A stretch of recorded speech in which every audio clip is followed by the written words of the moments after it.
spring tools outside and they're cutting themselves, but you don't want to hear them, mute your mics. So that's what that's all about. And well, that covers basically it. I can do other stuff about Zoom, but that's not for here. Back over to you, Margaret. Okay, great.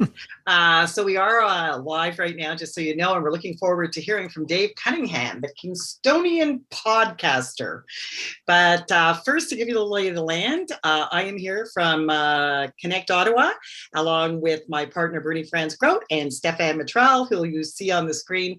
And we came together to build a community of like-minded people that get together to help and support each other. We've been introducing some new membership pieces to what we're doing, which is based on actually learning management systems. So you can host your online courses with us. You can learn more about that. Opportunities for marketing, connecting, and Bernie actually looks after our Tuesday keynote speaking events. So we've always got something brewing. And we do like to hear from everybody and just find out how we can also be better. So thank you all for joining us today. Excited about that. So as mentioned, what we're going to do first is go around the room quickly, give you all an opportunity to introduce yourselves. This is a networking event.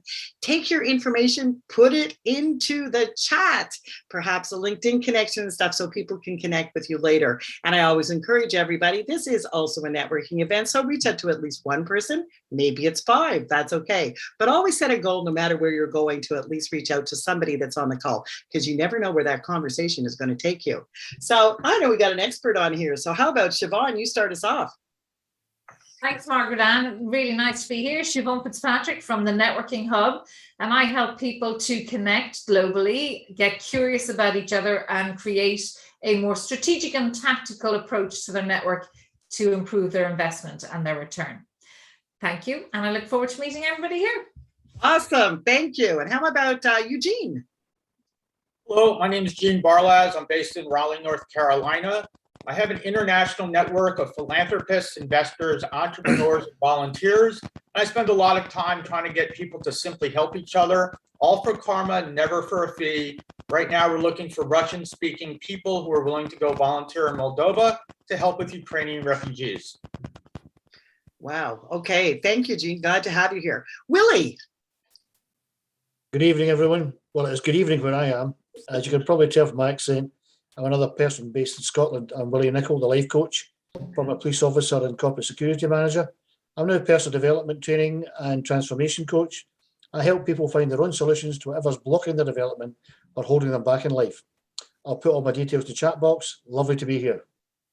Great to have you, Willie. And hey, Anna, I think another Scotland. Yes. I'm not the only one in Scotland besides Willie, though. Anyway, hello, everybody. Nice to meet you. I'm Anna. I'm a business consultant. I partner with companies to go on a journey with them to achieve their success, whatever they define it as.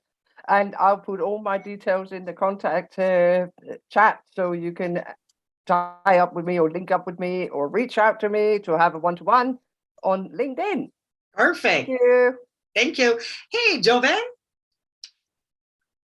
You're on mute. Yeah. Hi, my name is Jovan Strika. I'm from Elastalink. We're IT and telecom service provider for small and medium-sized businesses.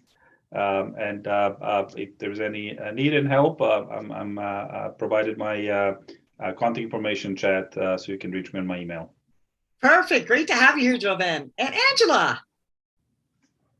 Make sure I'm not on mute still. I'm Angela from Hamilton in Scotland. So I am an energetic transformational coach, and I work with people to deal with lots of different stuff going on in their lives. And currently I'm working with a bunch of people around getting them comfy in their own skin. So weight management, mindset, everything that goes along that stuff. So if anyone knows anyone that's in that space and has fed up looking in the mirror and not liking what they see, I'd love to chat with them. Perfect. Thanks, Angela. How about you, Andrea? Hello again, everyone. Andrea from Ottawa, Canada. And sorry again, my video is not on today. I'm founder of a mobile application called ProCabby. And in short, we connect professional taxi and limousine providers with passengers on demand. And I'm also co-founder of Bates Global Inc., which is a business analysis, marketing, and IT consulting firm based out of the National Capital Region. So I'll leave my LinkedIn coordinates there and would love to connect with anybody who may be interested. Thanks for having me. Perfect. If there's a link to download your app, hey, limos and stuff, I think I'm interested. Lori. Hi, everybody. I'm Lori, and I help solopreneurs, coaches, consultants with their operations and streamlining their online processes, procedures, and platforms, making sure everything is all set up on their business and working functionally. And I'm from the Ottawa Capital Region as well. Awesome. Nice to have you. And I noticed your family pictures. Lots of kids on the go. Nice to see that. Thanks. Alan Roberts. You're on mute, Alan. Hello, I'm Alan. I live in Droitwich, which is right in the centre of England, and I'm a mindset coach. Love it. Thank you, Alan. Tanya. Hello, everyone. My name is Tanya Hewitt. I normally introduce myself as being from the unceded territories of the Algonquin and Anishinaabe peoples, which most people recognize as Ottawa, Ontario, Canada. Margaret Ann started off this call by talking about the importance of community.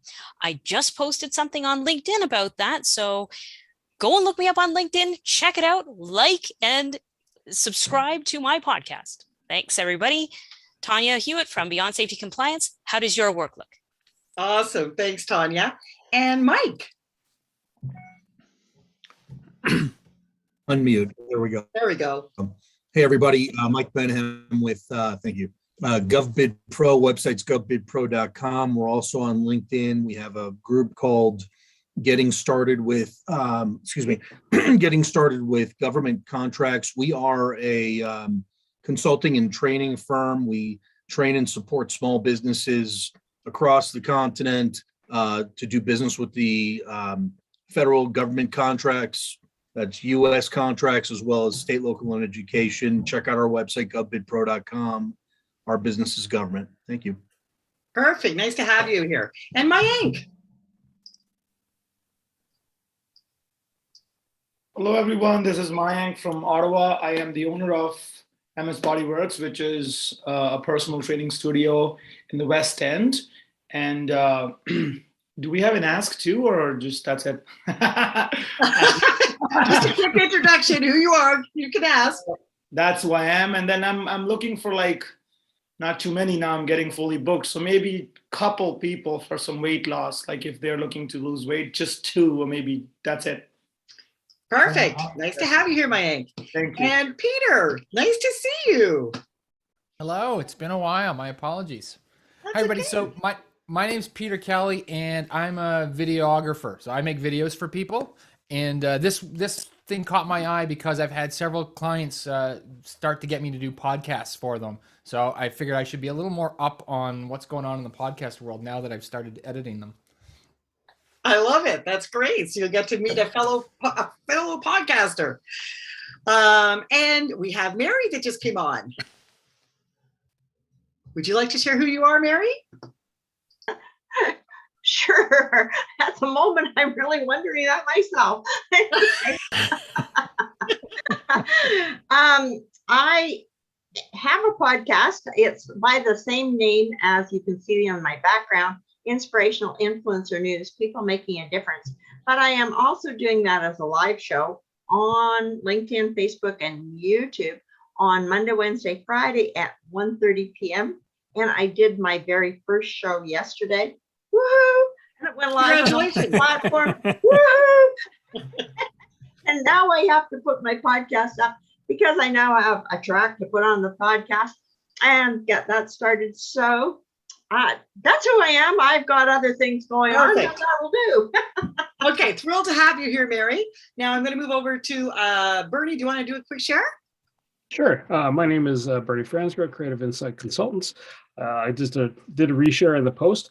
There is a conference that's coming up April 19th to the 22nd, free to attend. It's a whole bunch of network groups that are getting together. It's global, so free to attend.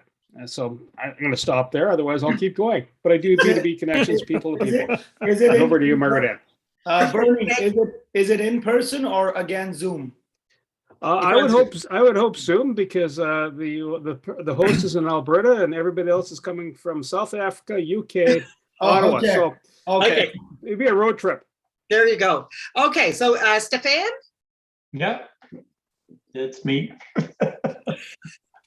So I'm Stephen John Metzel. I'm the Chief Technology Officer with Connect Ottawa, and I am a digital ecosystem architect, which means I build the infrastructure as a service as well as platforms such as hosting ones or web application, as we were speaking earlier with Margaret about Knowledge Connect You, which is a learning management system that can host your live classrooms or your at your own pace learning courses if you have any. I put in the chat all the links necessary if you want to discover what we do. Perfect. Thanks so much, Stefan. And for those who don't know, I'm Margaret Ann Davis, and I'm from downtown Fitzroy Harbor. That is near Ottawa. And I'm a strategic business connector. And I'm just going to share a little bit about The Office. If you are looking to work remotely on a collaborative platform, which I believe is the office of the future, then you can connect with me. I'm just going to leave my details in the chat. And you can check out that offer and pass it over to Bernie to introduce our dynamic, exciting speaker today. Bernie. Thank you, Margaret Ann. So, folks, allow me to introduce Dave Cunningham. He's a retired financial planner, and before that, a radio broadcaster. He's got an extensive volunteer experience with various local community groups. He's a podcaster in retirement, the Kingstonian, as a radio program, and it evolved into his podcast. He's profiled close to 150 individuals, and from what I understand, they're interesting souls from the Kingston area and outlying areas, and it's well worth the conversation, maybe even a pint or a glass of whiskey in hand. Continues to volunteer with the Kingston Scout Museum as Well Suited Kingston. His podcast is a hobby, and he does it every 2 weeks. And it's a one-to-one profile with an individual passionate about what they do. And I'm going to stop there because this former president of the Kingston Chamber of Commerce should do the rest of the talking. Dave, over to you, sir. Well, you've given most of my speech already, so I don't know. First of all, thank you very much for the invite, Bernie, and I say hello to everyone. Nice to meet you all. I'm not from Scotland, but my father was, so there's some compatibility here with the people who are tuning in today, so that's great. The podcast that I do, as Bernie mentioned, profiles folks who are passionate about what they do. So today I find myself on the other side of the microphone, so let's see where that takes us. As Bernie also mentioned, I attended Queen's University, and while I was there, supposed to be focused on the academic part of my time there, I spent a lot of time at the campus radio station called CFRC.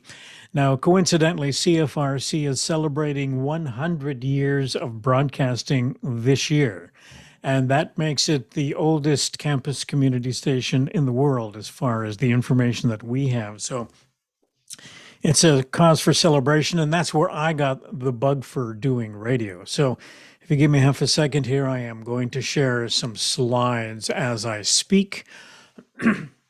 Does everyone see the slides? Are we okay there? Okay, there we go. Okay, so after I graduated from Queen's, I began an 18-year career working for CKWS CFMK radio in Kingston. And after that, because I wanted to earn a little more money than radio pays, I began a 25-year career in my own business as a financial planner with Investors Group, now called IG Wealth Management. Everybody seems to be changing their names these days. At the same time, I felt it very important to participate in the community and give back to the community. So as Bernie also mentioned, I spent a lot of time working with Scouts Canada, the Greater Kingston Chamber of Commerce, and Well Suited Kingston. And Well Suited is probably an outfit that you may not be familiar with, but it provides clothing to folks who are looking to get into or back into business after an absence for whatever reason. And so it provides the clothes free of charge. And it's similar to what Dress for Success does, which works with women, and Well Suited works with men. So that's a group that started in Kingston about 5 years ago, and it's still going strong. I'm not mentioning my involvement in these various organizations to brag, but to indicate that I feel it's important to get involved in your community. And if we're lucky along the way, we get to make friends that are lifelong. We get to meet potentially business partners, or we get to work with clients or people that become clients, or perhaps even future guests for your podcast that you may do down the road. I retired about 7 years ago and rejoined CFRC as a community volunteer. And during that first couple of years, I developed the idea for the show, which became a radio show initially, and then evolved into a podcast when the Applied Sciences Department at Queen's built the infrastructure to allow the hosting of podcasts. So the Kingstonian podcast not only profiles individuals who are passionate about what they do, they can be passionate about the group that they may belong to, or simply the community that they are a part of. Episodes focus on one individual at a time. They average 30 to 40 minutes apiece. And by the end of August, which would be the end of my 5th season of doing these shows, I will have spoken to over 150 individuals, people who have a background in music, members of community groups, business owners, folks in the media, and a politician or two or three. A couple of words for podcasters. I know some of you may already be aware of them, but I wasn't when I started.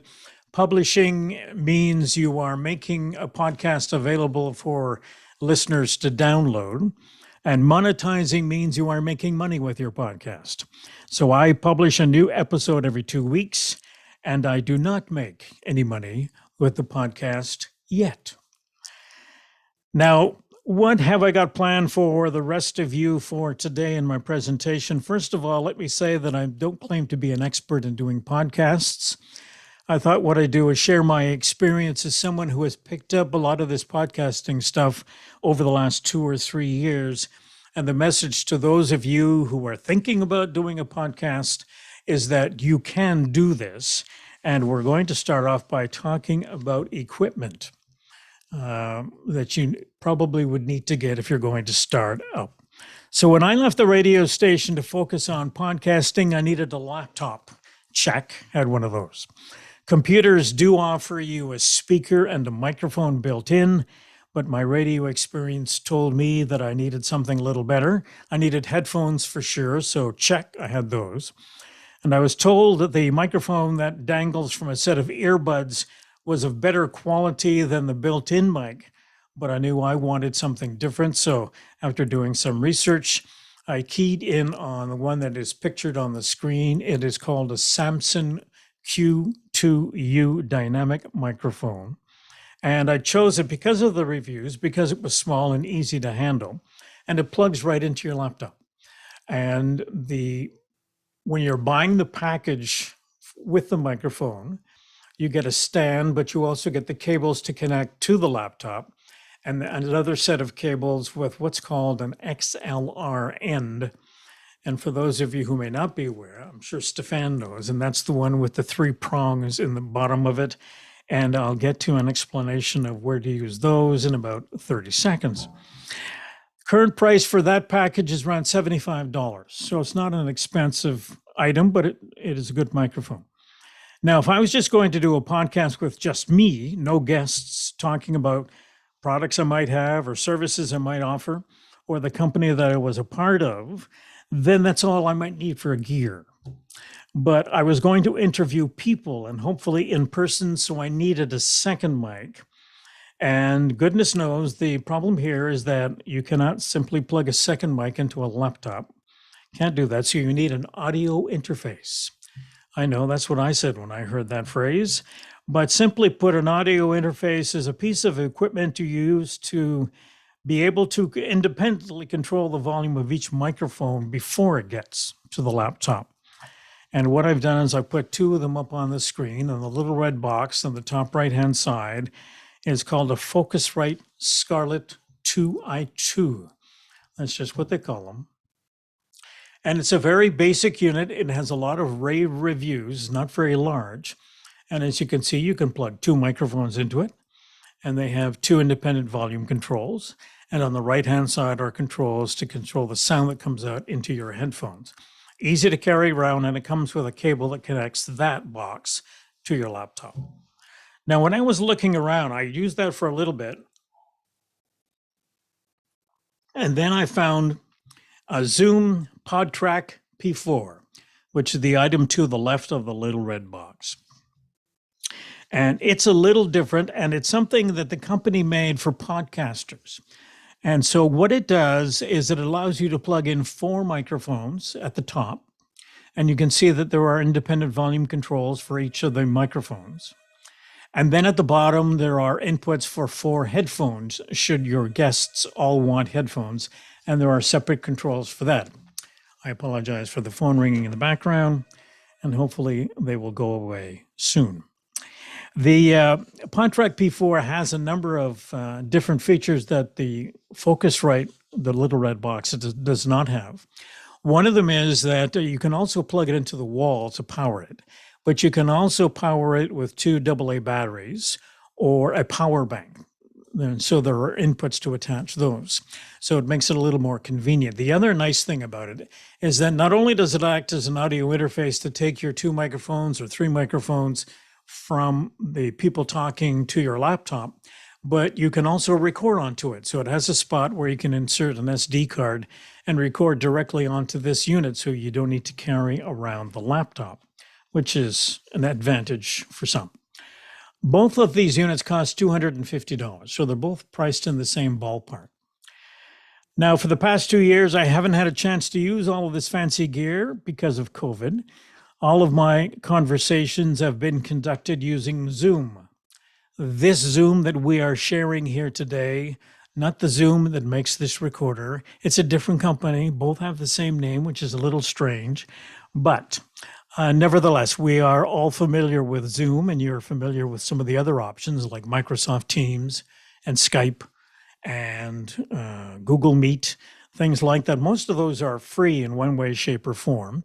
But what I found when I was recording my podcast, particularly with Zoom, is that if the internet was, and I don't know the word to describe, funky, it wasn't sounding right. It's a sound that I cannot describe. But if you had a great conversation that you had recorded and the internet sucked, then it wasn't a good show. So along the way, there is a new player in the game that has made an appearance, and it's called Riverside FM. And I've only started to use them. And what they do is something a little different, is that the host records his or her part of the conversation on his or her laptop, and the guest records their part of the conversation on their laptop.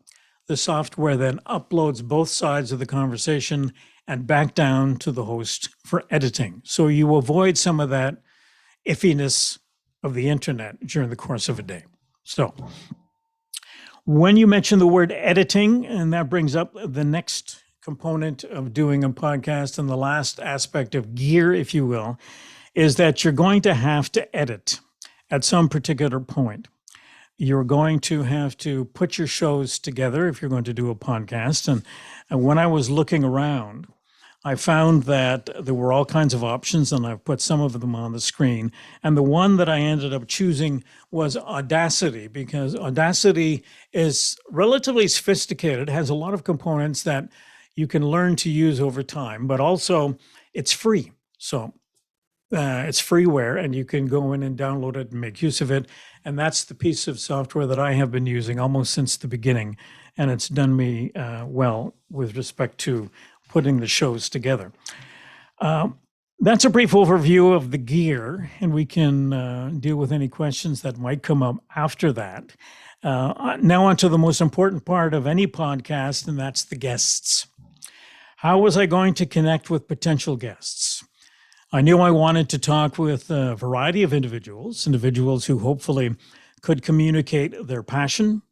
Initially, I would invite folks that I had some contact with as part of a group or a club or an issue we had both been a part of. I drew on the contacts I had made during my 40 plus years of community involvement. And if I knew of someone but had never had contact with them, I would call other people to get some sense as to that person's ability to talk.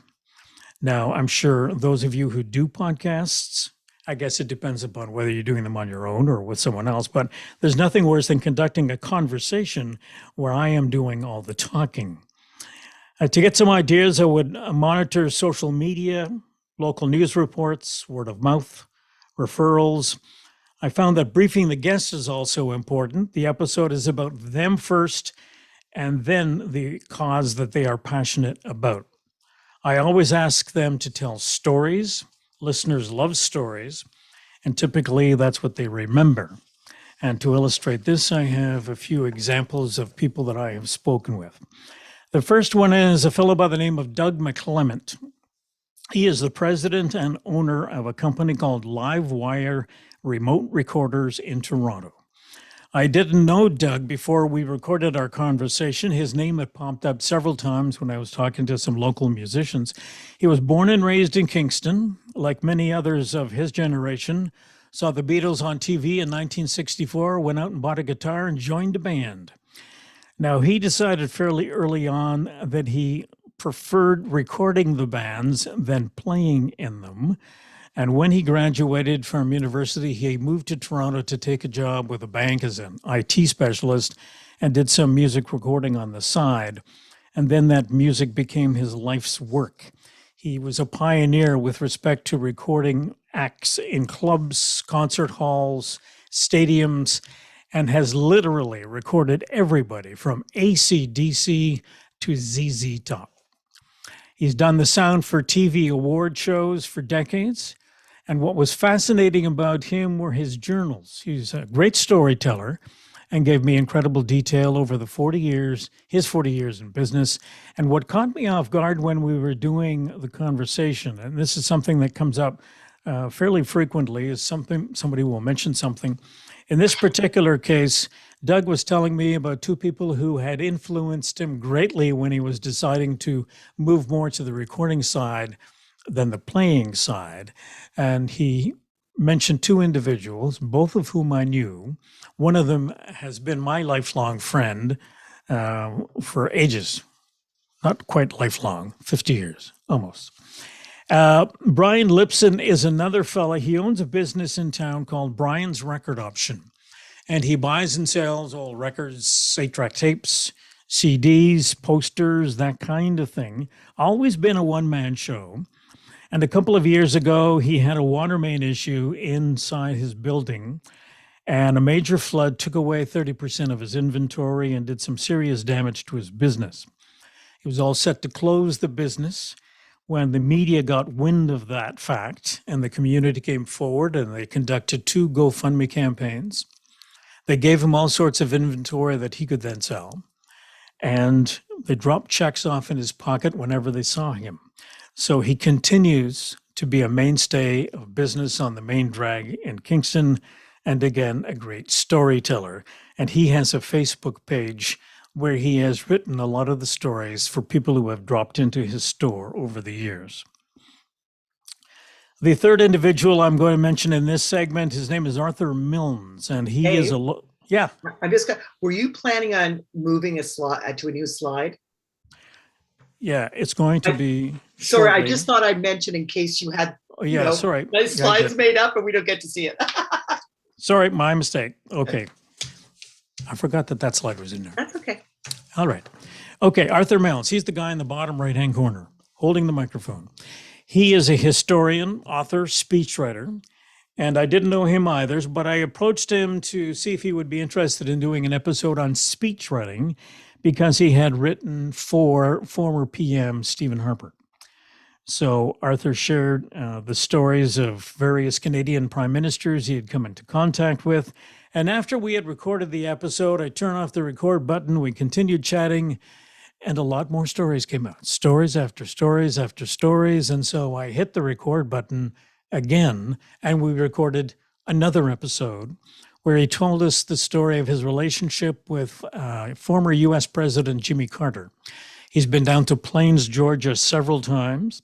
He told us the story of the Carters coming up to Queens for their honorary degrees in 2012.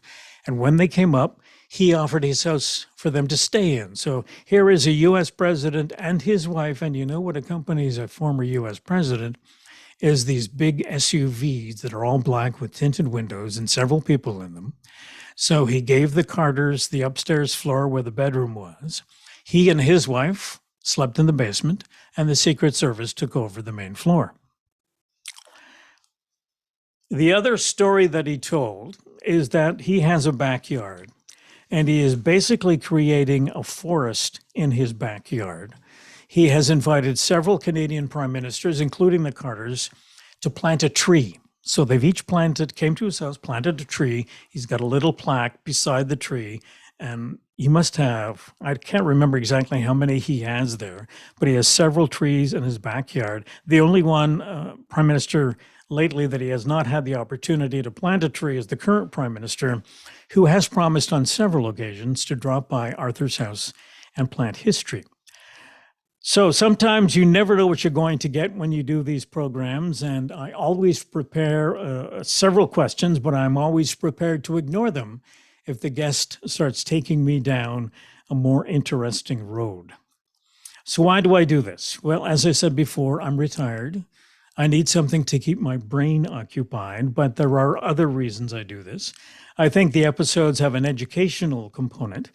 I think I'm asking the sort of questions that the listeners would want me to ask, and I genuinely want to learn about their particular passion, how they built it, what opportunities they may have taken advantage of, what continues to appeal to them, how they have involved others, and I'm always looking for good communicators, which is the hard thing. People like Kevin McLean, a dairy farmer locally who spoke very passionately about the business his family has been in for generations, or Dr. Gerald Evans, who in plain speak debunked many of the falsehoods about COVID-19, having spent over 30 years researching infectious diseases as part of his career. There's also an entertainment component to these episodes sometimes. Let's see if I've missed a slide. No, we'll leave it there for now.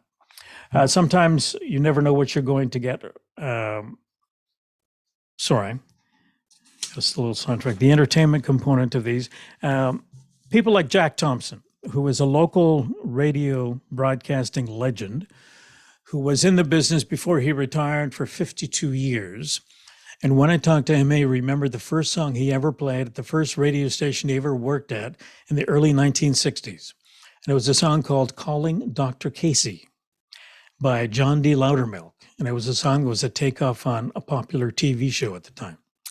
And he also remembered the last song he played when he retired, which he didn't have to go far back for that one, but it was Percy Faith, Theme from a Summer Place. Cliff Edwards is another guy. Some people may know him. He was a former member of the Bells, singer-songwriter who lives in this particular area. And he told us the story of his song, the Bells tune, Fly, Little White Dove, Fly. Some people will know that particular tune, but it was never released in Europe. So the story is that that song will be re-recorded in an updated format by a record producer in Italy sometime later this spring. I spoke about getting the guest to do all the talking. This is what Audacity looks like when you load it up to edit it. The top row is me talking, and the bottom row is the guest talking, and that's what we want it to look like. As I said before, nobody wants to listen to me talking. Hopefully you'll continue to listen for a few more minutes. But what you can do with this program as well is go in and edit it. And for folks who have never used something like this, you can add, you can subtract, you can make something louder, make something quieter. There's lots of things you can do with this particular software, which is why it's so popular. How have I been promoting the podcast? Social media for the most part. Remember, this for me is a hobby.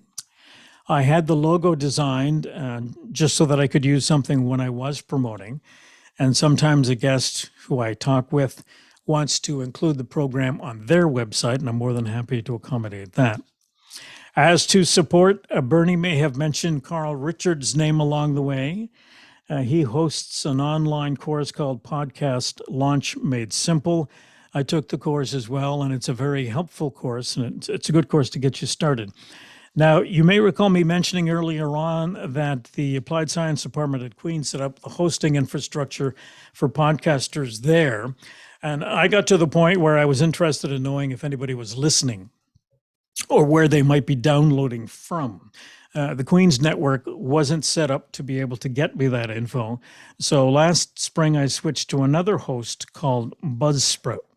They distribute the episodes. I upload to various directories like Apple Podcasting or Amazon Music or Spotify. They help provide helpful videos and blogs about building my podcast. They respond very quickly to any question I might have, and they provide statistics. Who would have thought that a program called The Kingstonian would have been downloaded in 26 different countries? So there's the list of countries that have downloaded episodes of my podcast for whatever reason. But it's very interesting to see from my perspective. The other statistic that those doing podcasts might be interested in is what kind of podcast is getting the most downloads. And sometimes you think a particular show might be more popular than another. So right now, as of a few days ago, the more popular episodes are the 5 on the screen. Captain Brian Johnson is a retired ferry captain for the Wolf Islander, which is a ferry that goes from Kingston to Wolf Island every day, all day long. He rode that ferry for 30 years, collected stories from the people who rode the ferry, and the stories are about Wolf Island, about the ferry, and about the waterways around Wolf Island. That's been the most popular show downloaded by far. Lubomir Luchuk is a professor at RMC whose parents were refugees from Ukraine. His life's work has been the study of political geography of that particular area of Europe, and he has been the go-to guy for local news to get some feedback on what's going on there now. So that program was published about 2 weeks ago and has been downloaded several times. Buzz Collins is a radio announcer at a station in Belleville. Mark Potter is a former sportscaster who has a long association with the original Hockey Hall of Fame in Kingston, and I talked to him about that involvement with the Hall of Fame, and he's been a part of that group for 40 years. And Roland Billings is a volunteer basketball coach, organizer. He has been doing that since 1972. And so those are the top 5 programs. So it's always a surprise to see what shows are more popular than others. Now, I am sure some of you have or are preparing to or are thinking about starting a podcast. So I thought you might get something from the experience that I've gone through today. There are obviously many business applications and many reasons why you might want to consider making podcasts part of your business plan. Beside the numbers that I've already mentioned, I came across some general stats about podcasting, found a page that coincidentally Buzzsprout put together, but there was so much good stuff in there that I thought I would just put up the link. And for those who are interested, you could go there and find out about trends and about how who's listening and where they're listening and how they're listening. So that is the first line there. The second line is the webpage for my show. And that's where I house all of the episodes that have been uploaded so far. And finally, the email address. Now, lastly, I'm looking ahead to season 6, which will begin in September. And should you think of someone I might be interested in talking to, don't hesitate to pass their name along. They don't have to live in Kingston or near Kingston. They can live anywhere. And I'm just interested in talking to people who are passionate about what they do. And so at this particular point, I will pass it over to you. And thank you very much for your time and the opportunity. Dave, Awesome. thank you. Thank you. So I got, Bert, I don't know. Okay, thanks a lot, Dave. I thought it was great information there. If you want to stop screen sharing, then you'll be able to see everybody. and we can actually see if anybody has any questions or whatever. You've got a little module to put your hand up. So Dave, go ahead, Mayak. So I know there's a lot of distributors for podcasts because I'm also prepping for it. What do you think about Anchor? Because it's actually like a company from Spotify. It's very easy. You just upload everything and it comes on Spotify in, I would say, less than 15 minutes. So Anchor is like a host for the podcast, if I'm not mistaken, correct? I haven't really investigated Anchor because I use Buzzsprout as the mechanism to get the podcast up there. But I have heard about Anchor and that it's related to Spotify, but I don't know too much about it. The good thing about Anchor, like I've heard of Buzzsprout too, but the Anchor, it's the company that is owned by Spotify. It's like one subsidiary of Spotify. And because it's owned by Spotify and every music, every tune has some copyrights, so you can record directly on the Anchor. You can add some background music to it. Once you click publish, sometimes it takes 2 minutes for the podcast to show up on Spotify for good. Yeah. I think most of the hosts work that way in the sense that they're quick to get the episode out to the various directories. But I don't know too much about Anchor specifically. Okay. Cool. Thank you.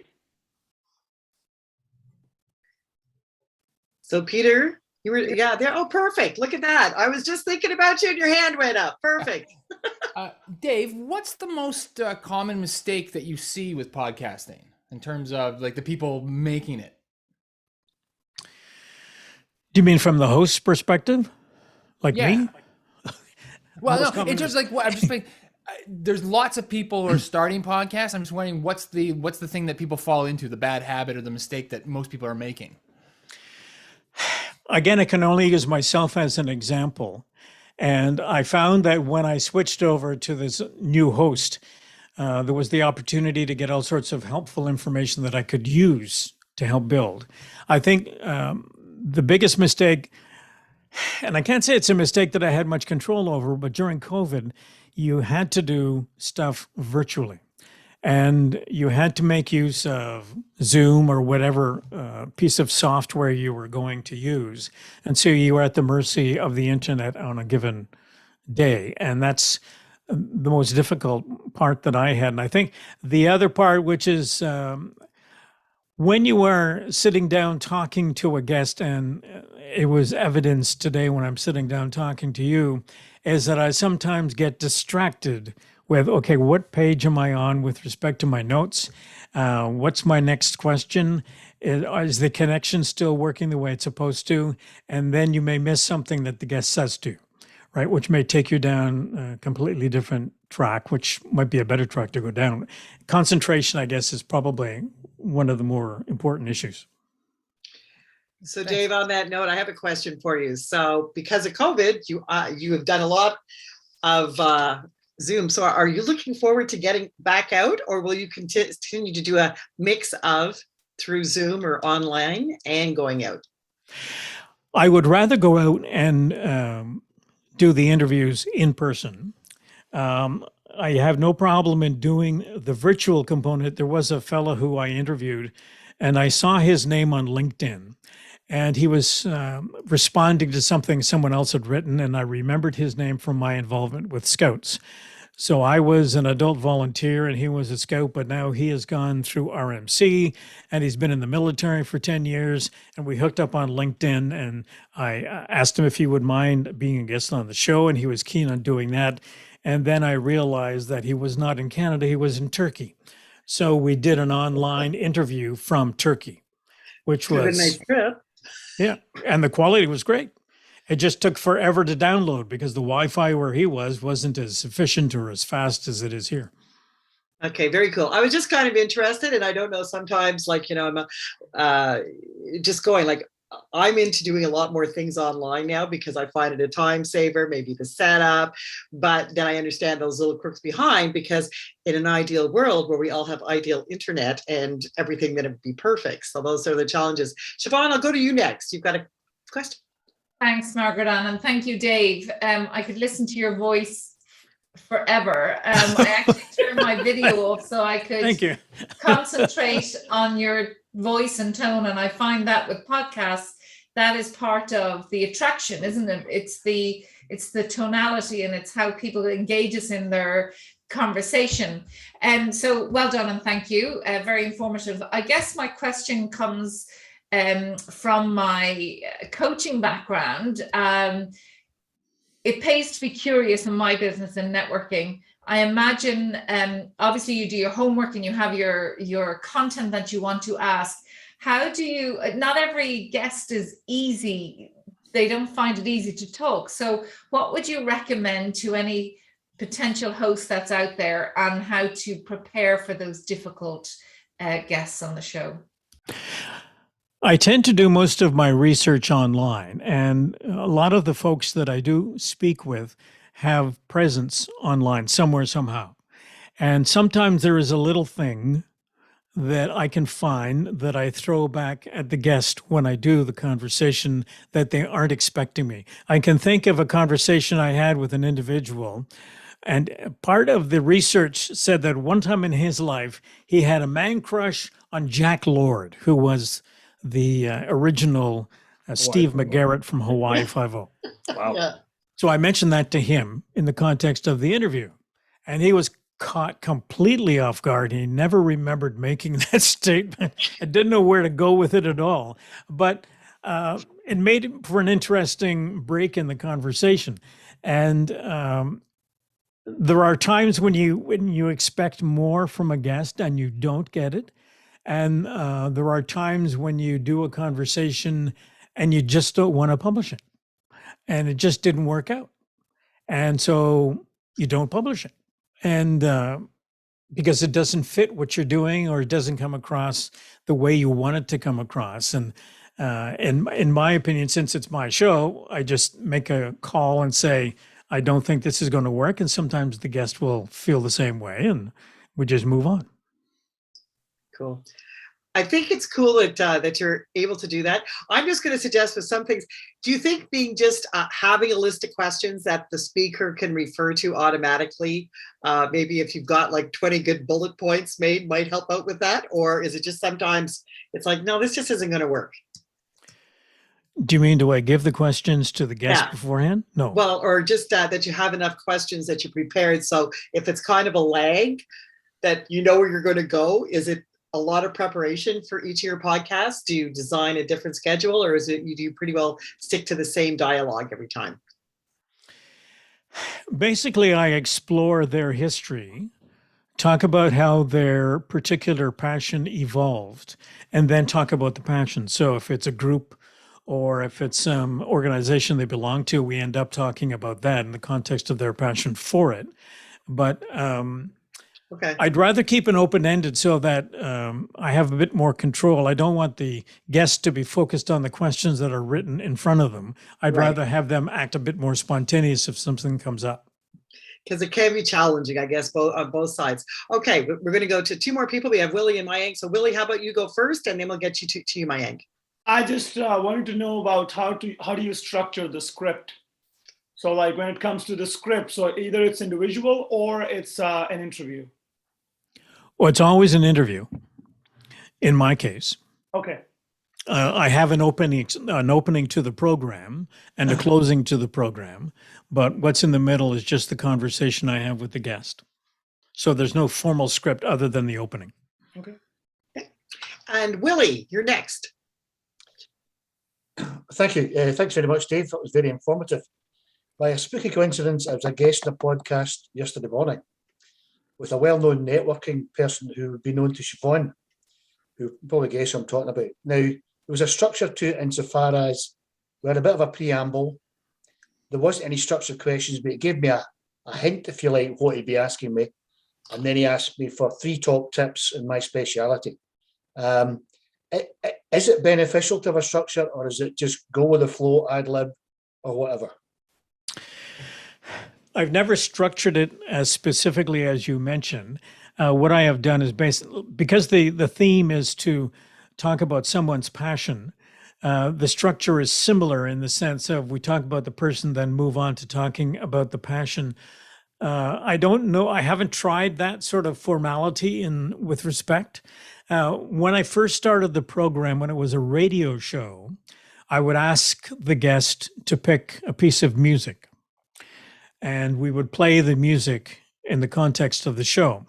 But when I changed hosts and the program gets uploaded by Buzzsprout, they have stricter rules with respect to royalty payments and all that sort of thing. So I just dispensed with having the song. I found that having a piece of music was part of a structure, and it also told me a little bit about the individual when they chose the song that they were looking to have me play during the program. So I missed that part of the program.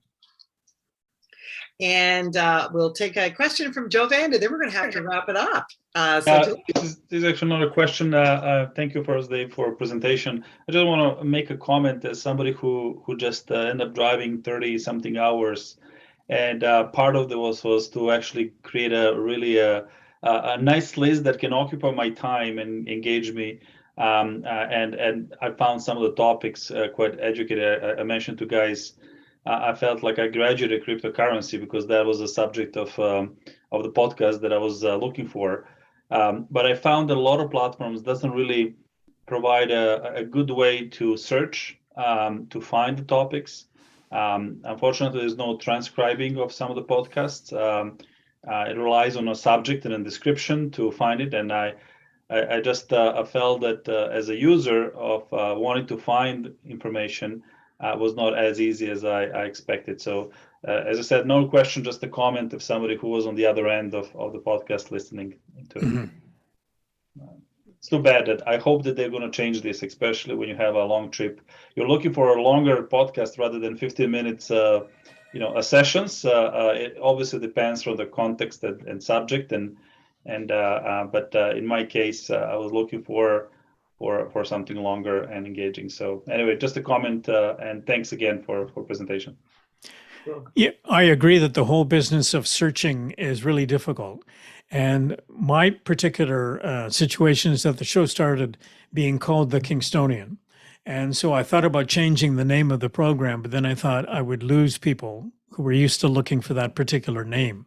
So even though the show may not going forward contain just people from Kingston, I'm hoping that people will follow the show because of what has gone in the past. But I agree that finding content is difficult when you're trying to look for something to listen to.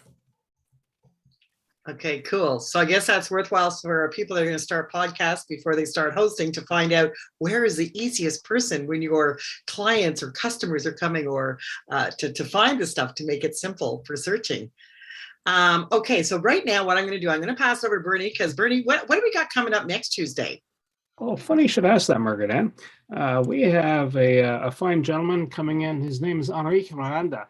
He's going to talk about better to be sustainable and green, and he has a special substance that can be used either in agriculture or in filtration, where it removes the impurities. It's uses recycled glass, including windshields, Coke bottles, the usual suspects that don't recycle very well. And it's especially treated, and apparently it acts like a diaper. It holds water and the plants draw it up or filter stuff out. Long story. The other piece is to say at 5 minutes after the hour, you're going to see a survey coming out. So if you've signed in, you'll see that. If you said, hi, don't send me any more emails, that's the only one I'm sending out to you. Just to say how we did. And then also a quick reminder that we have an event that's coming up in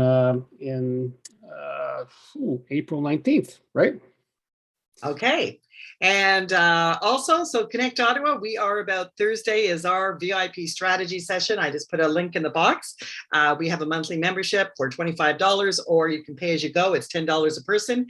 And this week we are going to be talking about time management. So you know what this is? It's an opportunity to come to Connect, share your opinions, learn some tips from everybody else, and you know what? I really needed this right now, right after spring, getting cabin fever, coming out. If you feel like you need to get on track, this would be a great time to just do some thinking about how you can structure your time a bit more effectively. So that's Thursday from 12 to 1. Every week we have our power hour. And on that note, Dave, I want to thank you very much for taking the time and coming and joining us. And Bernie, for finding you. I thought you gave some great insight. And before we leave, here's one thing for you. what are the top 3 tips you would leave with people as we sign off today? If they're going to start a podcast, what would you suggest? You're asking me this? I am asking you, or even if it's just one. What is You didn't prepare me for this ahead of time. I know. That's why I thought I was going to throw it out there.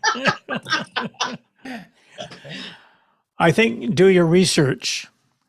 Keep an eye out for people. I know that some people don't spend much time on social media, but I find that to be a source of potential guests. And make your tech setup as simple as possible to get started. Okay. Great advice. Thank you. And Peter, I know you do the video and you've been on here before. So also Peter is a great source of information. And Joe, actually we have a great group here. So we got people starting podcasts. We have people that do video and do tech.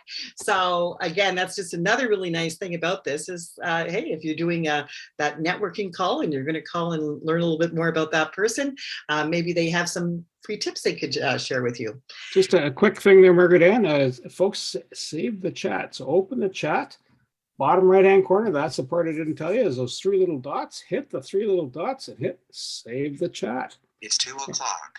Save because it's 2 o'clock. Just to let you know, if you have the upgraded version of Zoom, it does that for all of your Zoom calls without intervention. Oh God, that's great. But I'll still mention it because not everybody upgrades. But Tanya, thank you. I actually do appreciate it. If you have any questions about podcasts or you want to be trained up on podcasts, get a hold of me. I'll introduce you to Carl.